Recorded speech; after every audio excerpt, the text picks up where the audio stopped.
Welcome to OTR, a friendly debate, our off-the-record club, where lawyers debate topics ranging from pop culture to philosophy and everything in between. Our debaters will face off in impassioned arguments on entirely subjective topics, and the moderator decides the winner arbitrarily, where the only prize is bragging rights, and maybe a point or two. We aim to change the hearts and minds of our listeners, but ultimately we're going to fall short every single time. My name is Lando, and I'll be moderating this episode where the fate of our friend Matty and his soul is at stake. Our debaters have been trying to settle this outside of the Record Club's studio, but it appears that all negotiations have broken down, so let's meet our debaters. Representing our dear friend Matty, who's found himself in a bit of a pickle, we have an attorney that is walking in Crocs and a clip-on tie. But nonetheless, he's confident. We've got Mucci Maine Esquire. Mucci, what say you? What say I? May it please the court. My friend's soul is on the line. I am representing him pro bono, hoping to that he doesn't get his soul taken away. Okay. That's what say I. And I hope that our moderator will be good this week. I'm always good. And being the devil's advocate here, he's come in looking extra sharp to go along with that sharp tongue of his. We've got Pat. Thank you, Your Honor. I'm here representing the Dark Lord himself. I just want to hope that this court's impartial justice prevails today. All right, now that we have the parties here, can someone please explain how this got here? I'm happy to give a little bit of background, if that's all right with you, Yeah. counsel. So there's a game, and not just any game, but a game that Matty really liked and really wanted to be good at. That game is Destiny. And so Destiny came out, I think the first one was in 2014, the second being in 2017. And what Matty wanted was to be good at this game. So he approached my client, and there was a deal struck. In exchange for Matty's soul paid at a later date, in the interim, Matty would be made better at Destiny. And I think if you look at the facts here today, Matty is a better Destiny player, and what he's attempting to do is not fulfill his end of the deal. He's trying to repent and trying to deny my client the human soul to which he was rightfully entitled. The contract was signed in blood, may I remind you. And this valid contract, Matty's just trying to weasel out of. So that's how I got here today. And I disagree, Your Honor. It's not a valid contract. We'll get into this more in our openings, but there's no bargain for exchange. The devil's not losing out on anything. What is this, a contract for goods or services? What is this? There's no precedent in contract law for this type of contract. So as I'm 95 years old and sitting on the bench, could you explain what Destiny is? It's a video game. It is played online. Actually, I have no idea what it is, to be perfectly clear. I played it once, but Matty knows. And are we going to get some testimony today to be good at from Matty, I believe? I think we might. He could if probably I decide to put him a on little the bit stand. better.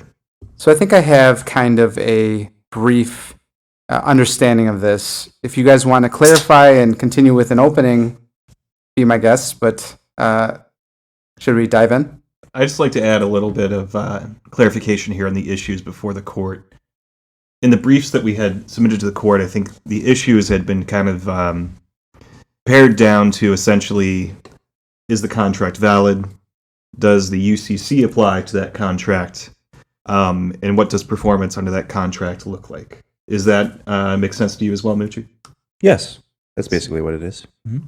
And let's just pretend I don't know anything about contract law. And haven't read the briefs. And didn't read your guys' briefs. So pretty accurate representation of the judiciary, I think. Yeah. What is the UCC again? The Uniform Commercial Code, a standard set of ways to write, interpret, and enforce contracts developed in the 50s by, some old white guy. For the sale of goods in particular, right? Yeah. Primarily applies to the sale of goods.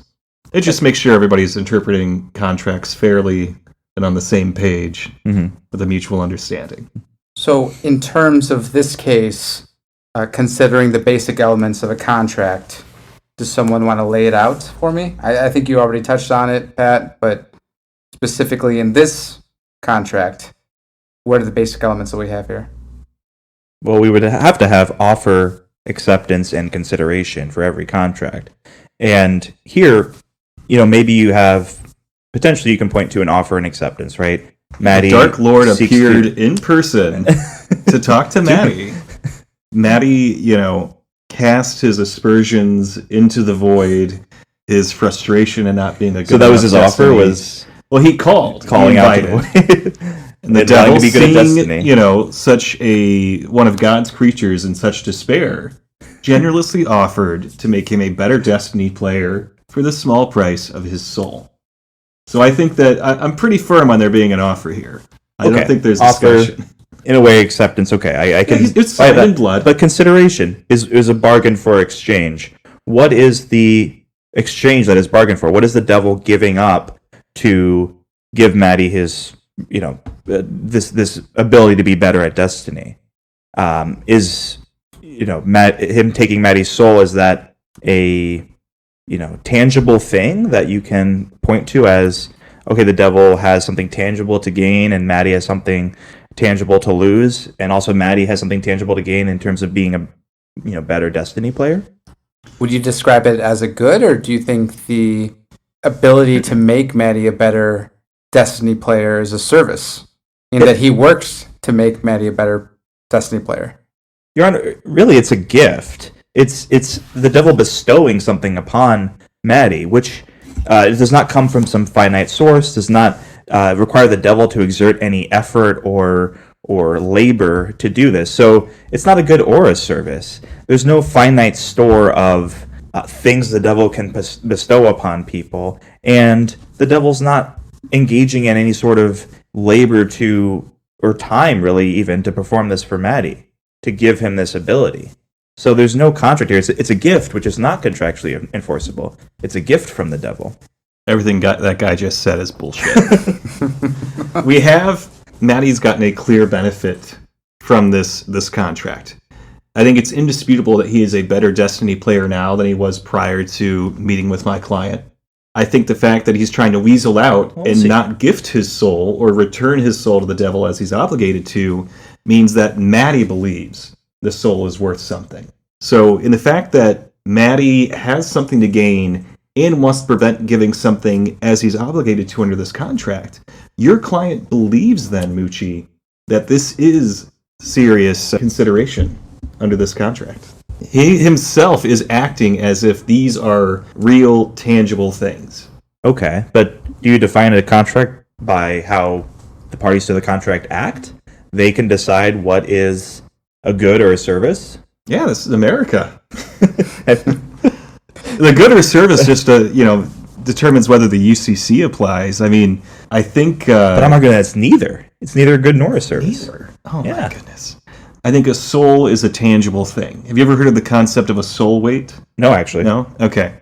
So it's, it's based on the whole, frou-frou Facebook mom, oh my God, would you believe, God's real kind of thing. But essentially it's the word that describes phenomena of that sometimes when people die, their body, loses weight somewhat rapidly. Okay. Oh, okay, I get it. And they say, oh, well, it's 5 pounds or something. And so, they say, oh, that's the weight of the soul escaping. It's basically people, farting and voiding their bowels, to put it less elegantly. Jeez. But I'm just saying, there is a common conception that the soul is a tangible thing that has weight. I have heard of that. If you impaneled a jury here, I guarantee you I haven't heard half described of as a them soul weight before. would understand the soul being a tangible thing. A thing to gain and also to lose.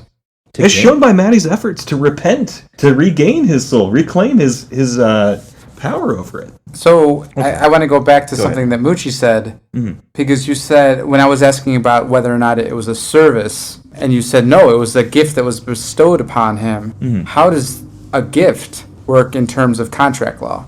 Well, a gift is not something that is given up in a contract. A gift is not governed by contract law. It's a gift. There's no exchange there. There's no Matty isn't giving something to the devil in exchange for this gift of being better at Destiny. He is. So are you arguing that Matty signing a contract in his own blood, as counsel said, was not signing a contract that included his soul? You're saying it's a gift now? I'm saying it's a gift. I'm saying that you're choosing to just cleave this document in half, give Matt all the benefit, and isolate him from any of the consequences of his actions. So, personally, I can think of nothing more American than that. When the devil does this, is this a form contract that just has like blanks for the names and you just put in the person's name, and this contract of adhesion, right? This is kind of what I'm getting at here. Adhesion? Yeah. Do you think Matt was not able to review this document as an attorney himself? It's just boilerplate. You're just throwing boilerplate at him saying, no, who reads all the terms and conditions, really? Every time Apple asks you to update and you just click yes or you just click accept, it's basically just this boilerplate language, this form contract he just throws out there. Is there not case law that establishes that even if it is boilerplate, that you should still when I understand click, those does terms my and mouse, conditions and accept them? Like a diabetes test strip, when I click accept, does it like take a pinprick of my finger and extract my blood? No, it doesn't. I will give you that. Not. It's unconscionable. This is such a. He gives up the point and just pivots. No, because it's a contract. We're taking this off road. What I'll say is that when I briefly glanced at the brief, I did see that unconscionability was a part of his brief. It was. Yeah.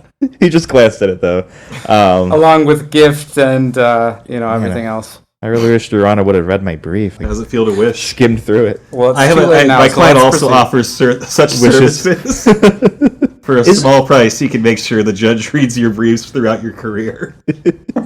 A small price, then. Are there contracts for a greater or lesser part of someone's soul for smaller benefits to the signee? What about this, Pat? I mean, you've looked over the contract. You are the devil's advocate. Does it have anywhere in that contract how big or small Matty's soul is? I mean, is it a small price to pay? Well, it's actually a really complex system of buying and selling souls. This is something that the public isn't really privy to. So it's kind of like you get a mortgage on a house, right? They do a credit check, they look into your history and stuff, and then your mortgage gets sold and bundled and tranched. And so there's actually, there's the buying and selling of souls directly that happens on the back end between different, demonic entities. But there's also, different values of souls. Like you're just an attorney, so it's, your soul isn't worth that much. You're like, you're already halfway corrupted and easily corruptible. So like, like Mitch McConnell, I think he would like have to pay to get someone to take his soul. But like getting like a priest soul, that's like AAA grade prime soul. Well, there's soul-backed derivatives. Yeah, I mean, that really caused the bottom to fall out of the soul derivative market when the whole sex scandal thing came through. A lot of these presumably good, high-value souls turned out to just be complete junk. Leaned into the whole internal damnation. We were trying to make something go on there, but it just went to hell. So you see, you're not privy to it, and there's a lot going on here. But a soul can actually be worth a lot. And Matty, he's generally kind of good guy, He is. Good fella, yeah. He is. Yeah. So, but I how say good for is you he it'd at be a Destiny? small price, but for Matt, that's a solid A class, like a municipal bond kind of, risk. Okay, so from it seems like there's an agreement that Matty's soul is probably like a medium-sized soul. Worth something. Or some. Okay, so You have to I run guess his credit, but yeah. I guess the other question would be, does that have to mirror the amount of talent he was given Exactly. in Destiny? Yes. Is this something that you're able to show us, Mucci, in terms of his talents now, or is he falling behind? Is he just a noob on there, as they say?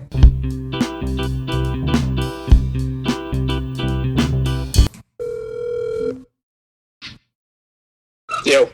Hey, Matty. So, you're on the stand. I have a few questions for you. Okay? All right. So, number one, can you define for us what Destiny is? Yeah, Destiny is a video game produced by Bungie. It's kind of combines elements from like MMORPGs with a Halo-style first-person shooter. Okay.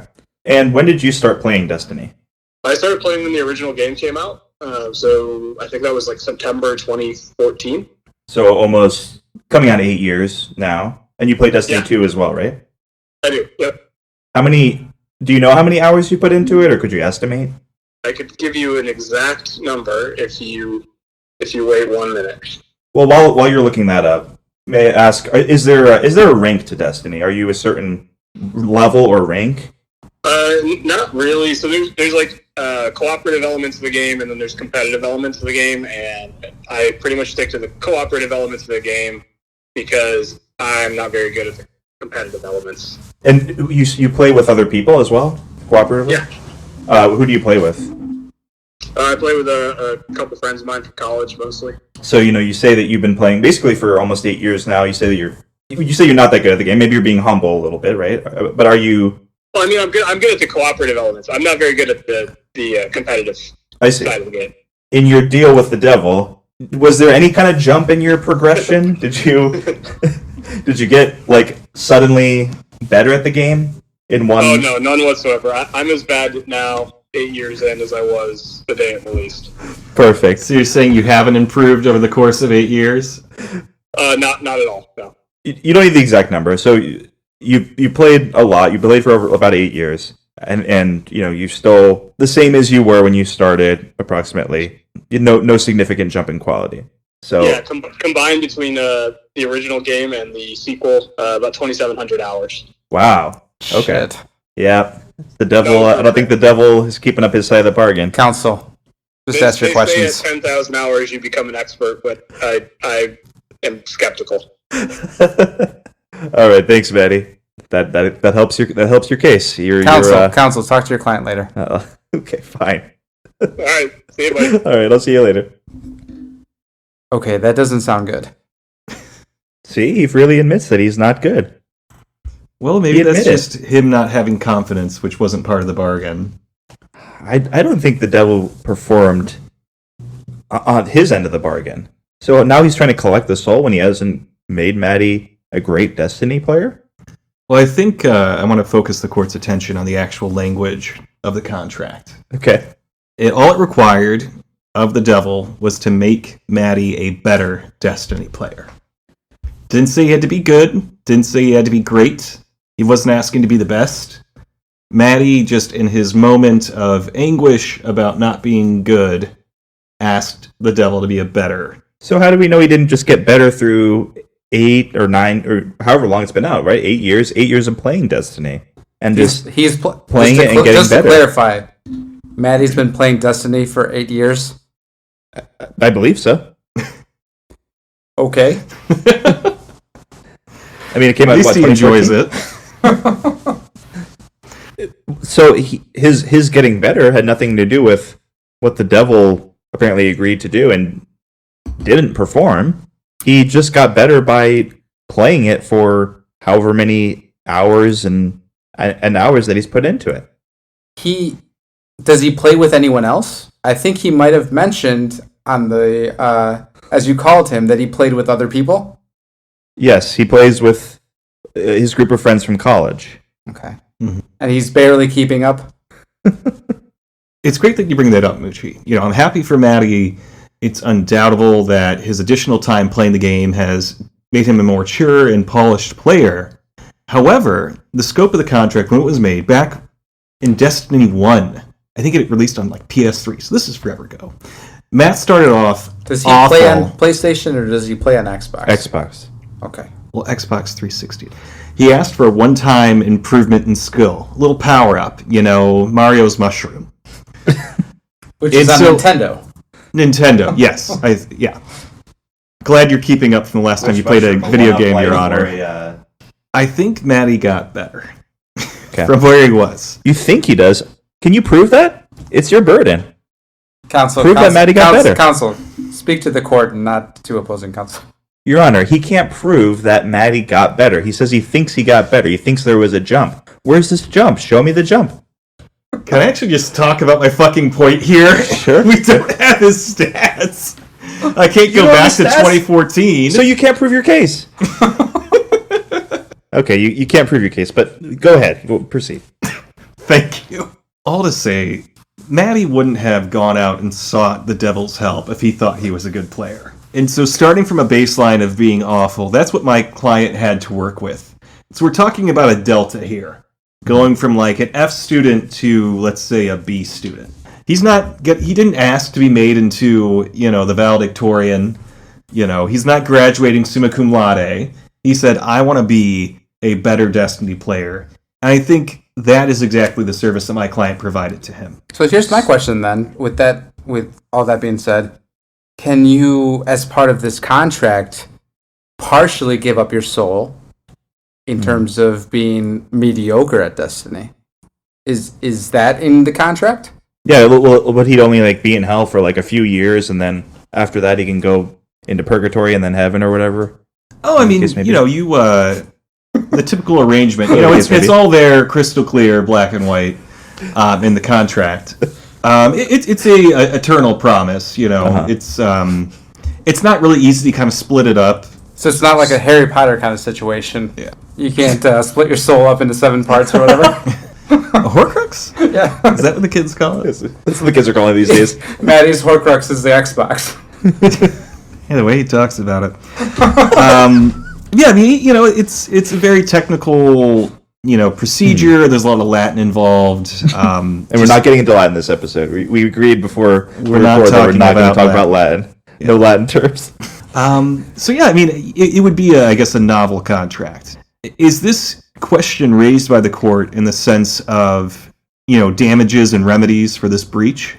Is the court suggesting essentially that because Matty wasn't made so much better, at Destiny, he should only have to give up a part of his soul? Is that the line of questioning? I'm trying to figure out whether or not it was in the. I mean, I read the contract, and when I read, it was more like a skim. But I just want to make sure that there wasn't a meeting of the minds in terms of partial service and partial giving up his soul. What do you believe your client understood? He came to the devil and wanted to get better at Destiny, and then through his own merit got better at Destiny. All his skill at getting better at Destiny was his own skill and the hours he put into it. It has nothing to do with the contract with the devil. Is this not something that he could have just continued to play and continued to suck? And the act of him continuing to play and getting better, the act of the devil fulfilling his contract? Well, you heard how much he's played the game. And you know that by playing a game over and over, you're going to get better at it over time. You're not going to suck at something forever. Oh, not necessarily. Yeah, there's things I'm bad at. If you put the hours in, I think you could, but you probably haven't put enough hours into whatever you suck at to get better at it. What is it, the 10,000 hour rule or something? To be an expert? Or something. To be an expert? Well, that's the thing. Matty didn't want to spend 10,000 hours. But he's pretty close, he bought though, the game, and at the time, he wanted the quick remedy, and that's what my client specializes in. Just quick remedies. Yeah, but again, there's no proof of that. Here's my question for something that Pat brought up, that this being a novel, I don't know what you said, but you said that it was something novel. Is there any kind of fractional soul? Oh, fractional soul was novel. Okay, I guess that might be so. Is there any precedent as to this kind of bargain? I have never seen it. I think there was a book written about it from about the 1600s. I believe it has a proper name, the Faustian bargain. Okay. So there's a lot of precedent. At this point, just like buying and selling stocks used to be an in-person paper certificate kind of thing. A lot of this stuff happens electronically. My client prefers to, have a personal touch, but all the, by now it's all automated. It's a very sophisticated market for these kinds of things. Has the devil successfully won one of these cases before? Well, that's the thing. I mean, he's never had to bring anyone to court over it before. I think this is. And I'll admit, my client getting a little bit softer. He has hellhounds. Why didn't he just send them? He's getting a little bit softer in his old age. He doesn't want to send little demons demons around. Casey? The hellhounds are scared of Casey? Casey being Matt's dog? Because I'm just saying, we thought that especially the way things are going. I'm pretty sure I've seen a movie that was similar to this. Is there anything in pop culture that I could relate to on this? Well, the most notable or well-known thing in my opinion is Robert Johnson selling his soul to the devil to get better at guitar playing. And he was this great blues guitarist of like the 20s, 30s, 40s. Died at age 27, part of the 27 Club. And the rumor is that he went to the Crossroads. So it couldn't have been the 20s, 30s, 40s because he was only 27. Maybe he was born in the 20s and lived to the 40s or something. But the rumor or the legend is that he sold his soul to the devil at the Crossroads. He has a song called Crossroads that was later covered by many artists, including Eric Clapton. Bone Thugs. That's the songs that I listened to. But that's the legend and the reason why he died so long. And he also has a song "Hellhound on my tail" or "Trail." Hell on my tail or trail. I don't remember exactly which one, but that's the. Has anyone confirmed whether or not that actually happened to him? If he's writing all these songs about it, it's a legend. It's never been confirmed, especially This reminds me of You have no evidence. It reminds me of an American Dad episode, actually. In fact, I think was it King of the Hill or American Dad that you're into? King of the Hill. Okay, well, multiple times over. There's an American Dad episode where Roger sells his soul to the devil to become better at like banjo or guitar or something, so he could beat out this hippie in this coffee shop. Okay. Yeah, so I mean, people sell their soul for all kinds of different things. It's a matter of how much they want it more so than the effect that they desire. So this isn't new. We aren't establishing new law here. This is something that's been established, and I can look to and read up on and figure out how I'm going to rule, right? Yeah, there's significant sources, I legislating think, cited in the brief. I know there's the movie Devil's Advocate. I think that has Keanu Reeves. I don't know how it went, but I'm pretty sure I've seen it. Let's take a break and watch the movie then. And we're back. All right, so we read about the Devil's Advocate. It does include Keanu Reeves. Does not pertain to this case whatsoever, considering there was no Xbox play in the movie. Let's proceed with this case. One thing I want to circle back to, I know Matty was more than happy to share his experience with the game, but I don't believe that Matty was ever put under oath. And so I'm going to object and, ask that this court strike his testimony from the record. That's going to be denied. I'm going to overrule that objection. Thank you, Your Honor. Here's my next question for either of you. In terms of an act of God clause, was there one in this contract? Of course, undoubtedly. This is not my client's first rodeo. And Matty has clearly violated that by going to the big man himself and trying to repent and save his soul. It's all there, crystal clear. Don't invoke the big guy. And that's exactly what Matty's doing. So in regular contracts where it allows for an act of God to, intervene and get rid of the contract pretty much, right? You don't have to perform because lightning struck and burned down the place where you were going to build. See, that's the kind of stuff God's always doing. The lightning and the fire, the storms, I hate it. But in this contract specifically, the act of God contract is that Matty can't reach out to God to save him. Yeah, is that what you're saying? God's a intermeddler here, nefarious intermeddler, whatever the term is. There's no evidence that he reached out to God. Do you have video of him going to church and praying to God? I mean, we're not going to get his priest here and depose him, but actually there is civil procedure stuff against doing that. Oh. Well, the more you know. I mean, it's Your Honor. I had a case where they tried schooled. There was a case where one of the Silicon Valley companies had, a new age guru kind of guy that gave them really terrible advice and landed them in trouble for patent infringement. And so the plaintiff is like, yeah, we're going to need to depose this guy. And they try to invoke the protections against having a private conversation with one's priest exposed to court. And we're like, no, this guy's not a priest. He's just a guy in a sarong. Some white dude living in China. Okay, so I think I've heard enough about this contract, Matty, his Xbox playing, Destiny the game. Closing arguments? Sure, just briefly, or who wants to start? I'll start.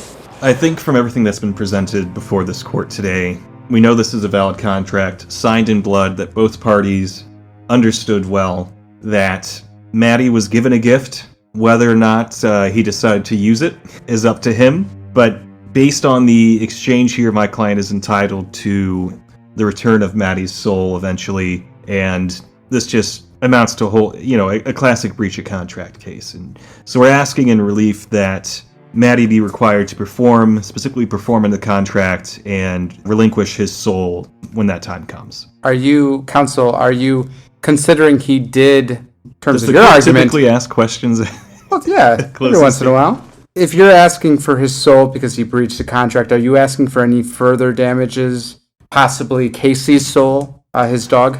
Oh, no, my client's perfectly satisfied with what's under the contract. Okay, just to be clear. 2 things, Your Honor. Number 1, there is no contract here. There's no consideration. The devil isn't providing a good or a service. There's no precedent for this type of contract. This is not a contract. But more importantly, Your Honor, the devil didn't perform under this contract. He didn't make Matty better. Matty's been playing for 2,700 hours. You heard his testimony. And said he sucks just as bad as he did when he started. He's not gotten any better. He doesn't play competitively. The devil didn't perform. The devil didn't do what he said he was going to do. So why should Matty perform? Thank you, Your Honor. I've heard the evidence. I've heard the testimony of Matty and the closing arguments.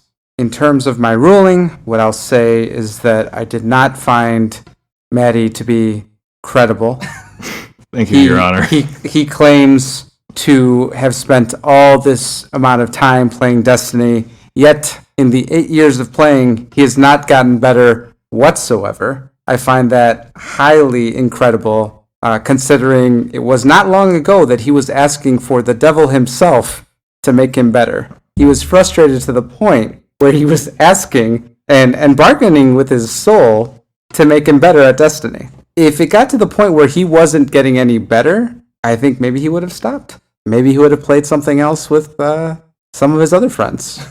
Maybe Mucci and I would have played something with them. But he indeed continued to play Destiny. And the fact that he took the steps to cut himself and sign this contract with blood means that he had that intent. There was a meeting of the minds. I will rule in favor of Pat. There was a valid contract. Sorry, Matty. I have to call my client. Thank you, Your Honor. Well, his soul's going to be remanded, so... Remanded. Now, to break the frame here a little bit, do I get a point for our running tally in the show? Yes. Okay. And are there fractional or partial points? I think you have whole points so far. You have a whole point for Pat. I'll give Mucci a fraction of a point. Let's give him a fourth of a point. Okay. Yeah. Fourth of a point. We'll post it on the Facebook, Instagram, Twitter, etc. The running total. So that has been OTR's Friendly Debate. Thanks for listening.